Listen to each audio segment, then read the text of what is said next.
As I said in the video description, I'm going to avoid using any specialized tools because I know some of you out there don't have them. That said, if you want to go out and buy one of these things, it'll save you a little bit of time. But for this video, I'm just going to use some standard needle nose pliers. I've got a little wire cutter in there, and my hands, and a little cloth. So let's get started. First thing that we need to do is loosen all of the strings completely.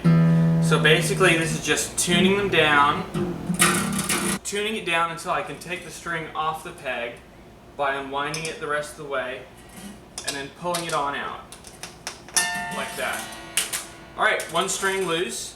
Now we may go ahead and just loosen all these others, because if your strings are very corroded, then it's more likely that one of them will snap. And as we loosen the strings one at a time, that increases the tension on the other strings. So it might be a good idea to just go ahead and loosen all of them a little bit, especially if your strings are very corroded or rusty. So I'm just going to continue loosening these up, and I may speed the video up here because it might get a little boring.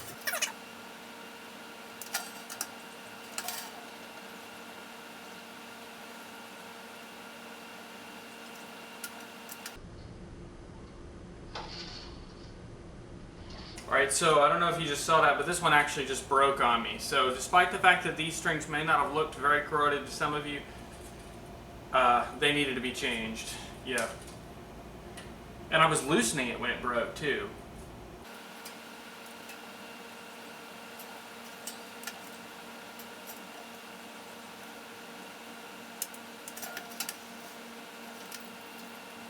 Okay, so now we've got all those strings completely removed from the headstock, except for this one little stubborn one here which broke on me, and it's still kind of wrapped around there, so I'll go ahead and pull it off real quick.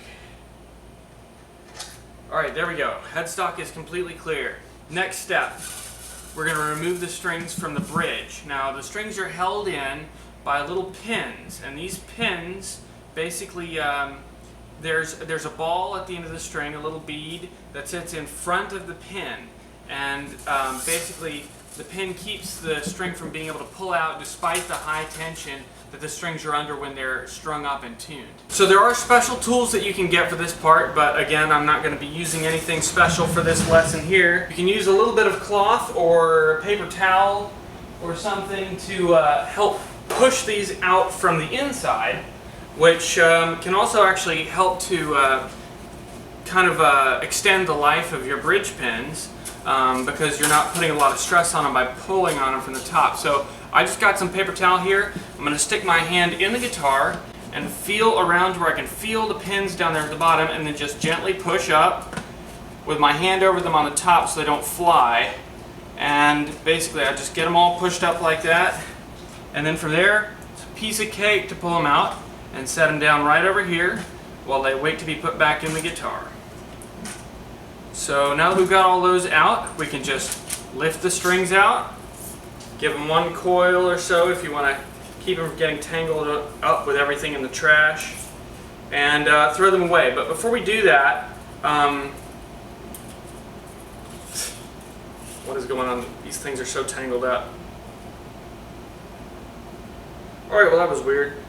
But anyway, before we throw these away, I do want to show you just one more time, because sometimes it can be easier to see after they've been removed how corroded they actually were. I can show you where the strings were touching the frets. There are these big black spots. So you can see there on the strings those black spots all around. Those strings actually definitely needed to go ahead and get changed out. Alright, so now that we've got these strings off the guitar, there's lots of areas on the guitar that we can access for cleaning. So it's a great idea to go ahead and clean your guitar while it doesn't have any strings on it, because you can get in places like down there and up here on the headstock. That's really hard to clean. So I'm just using the same paper towels that I used to push those pins out, and you could spray it with just a little bit of water, or you could use just slightly damp paper towels.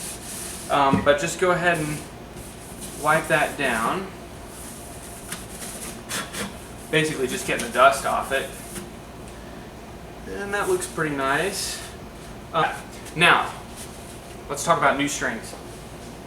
Most players play with a light gauge string. And so that's what I'm going to be putting on this guitar. Today I'm going to be putting on Martin Lifespan strings. They are treated as opposed to coated, so basically it takes a longer time for them to corrode than regular strings, but they're not coated. I don't really like coated strings because they fray and shed like those strings were. So let's go ahead and open these up.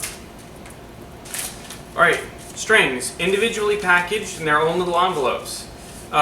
So unless you buy some Diodario strings, they're going to come in little individual envelopes like this. Now if you do buy the Diodario strings, you're just going to have to pay extra attention to make sure that you're putting the right string in the right place. Alright, so let's start with the E string, the low E.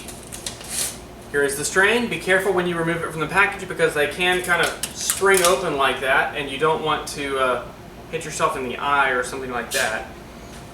So the first thing I'm going to do with this string is I'm going to take the pliers and I'm just going to gently bend it down a little bit at the end. And the reason for that is it helps the little ball at the end of the string to sit in front of the peg as opposed to going below it, and then when you tighten the string up it pulls the peg out. So I just gave it a little gentle bend there, and I'm going to put that down in the first hole there and insert the pin and then give it a tug. And now we've got that one in at the bridge.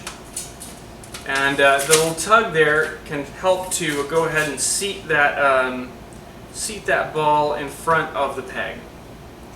So let's give it another one here with the A string.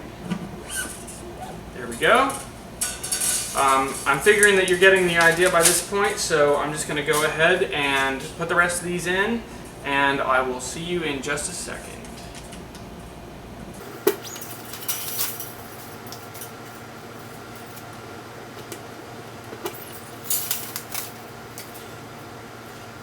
If you're using Martin Lifespans or Martin Performance SP strings like I am today, you'll want to be a little bit careful when bending the unwound strings. I only use my fingers. Do not use pliers to bend these because they're more likely to break than the wound strings.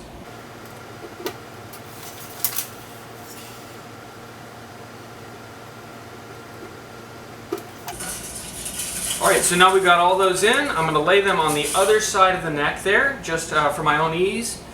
And now we are going to begin cutting the strings. Now, many people will cut the strings after they get them around the pegs. This is just what I find works best for me. So you're welcome to cut them afterwards if you want, but this is how I'm doing it today.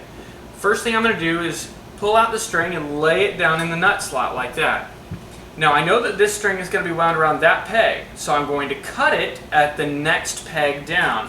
It's just a really convenient way to measure how much space you're going to need on your strings. So this next string here, I know it's going to be wound into that peg. So I'm going to cut it past the third peg.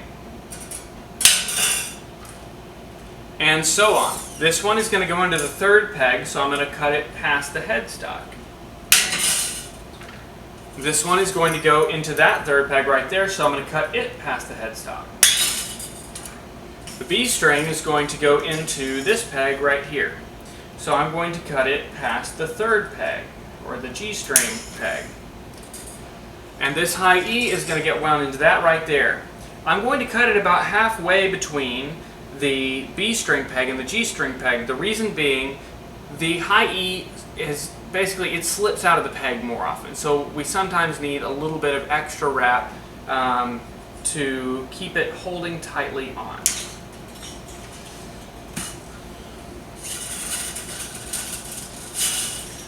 Alright, now I'm going to show you a couple ways that you can go ahead and wind these around the peg.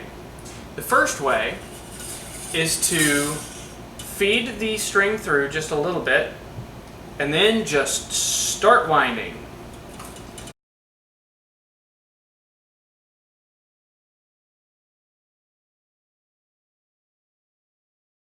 Now, When that little end that you just fed through comes around back to where you are, make sure that the string wraps underneath it. Underneath it. You always want the string to wrap underneath itself when using this method. So other than that, I'm just going to keep tightening and continue winding underneath.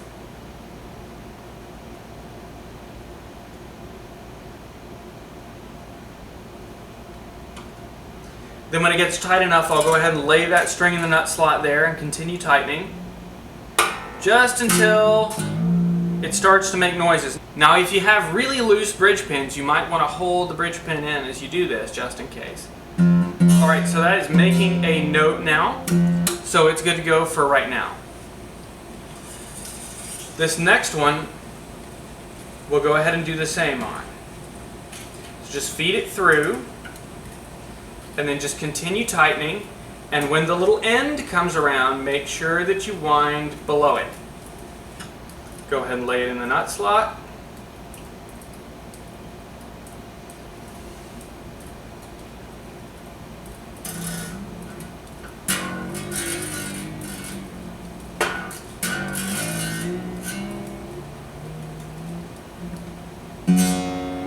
Alright, there we go. Now we're going to move on to the next method. Now this method provides just a little bit more friction on the peg than just winding down. So if you've got flat wound strings, or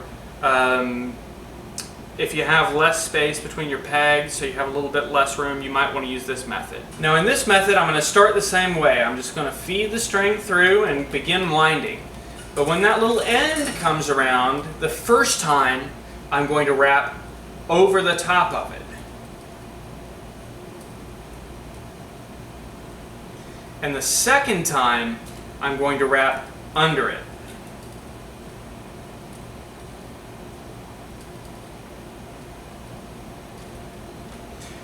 And basically that just provides a little tiny bit more friction against that end there.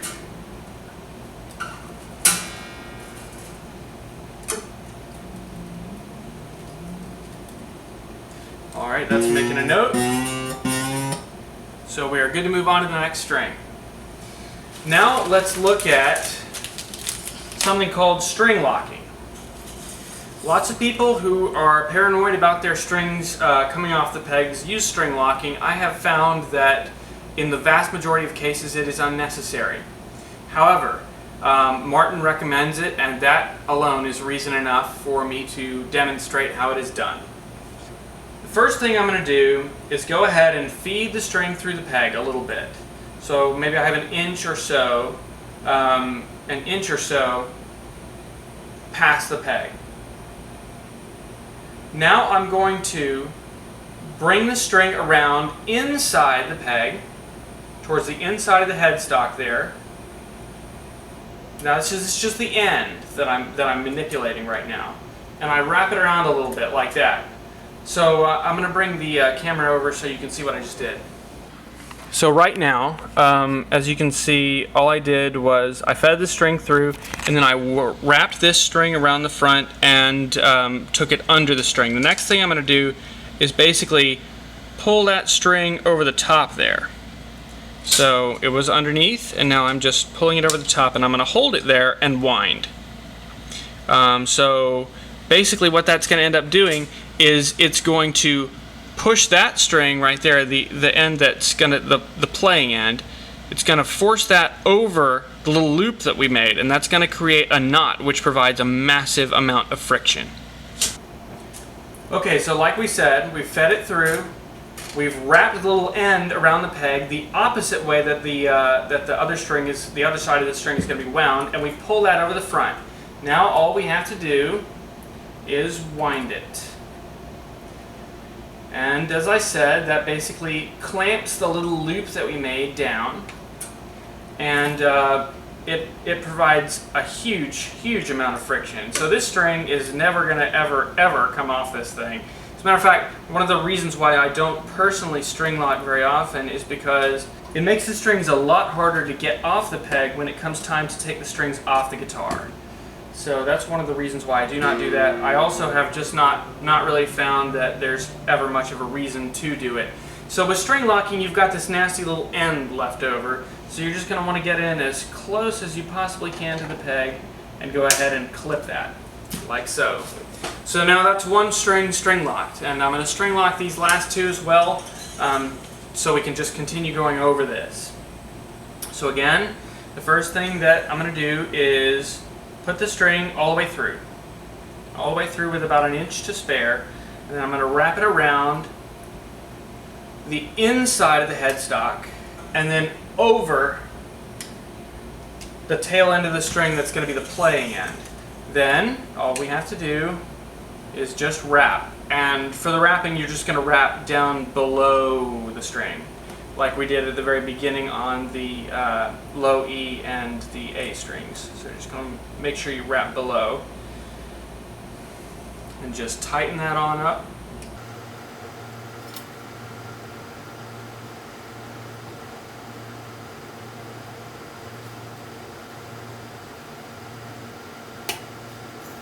I don't know if you saw that, but that peg just popped up a little bit. That means that the ball is not seated properly. So I'm just going to go ahead and push that back down, and that'll push the peg in front. Sorry, that'll push the ball in front of the peg.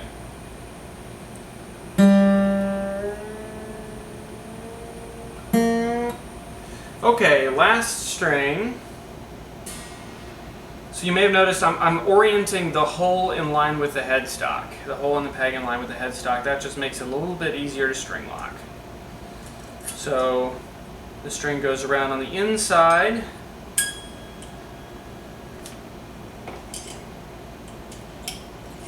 It goes under the playing end of the string, then wrap it on over the playing end and tighten.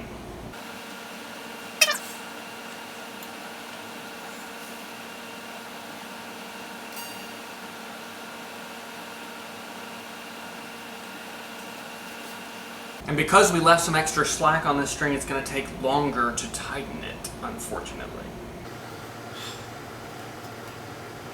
Alright, that's about tight enough. Now let's go back in and clip the excess off these strings. Okay. And the guitar is technically restrung. Now we have to tune it up, and we'll go ahead and we're good to go. I hope this video has been helpful and that you were able to change your strings without incident. If you've got any questions, you can leave them in the comments below.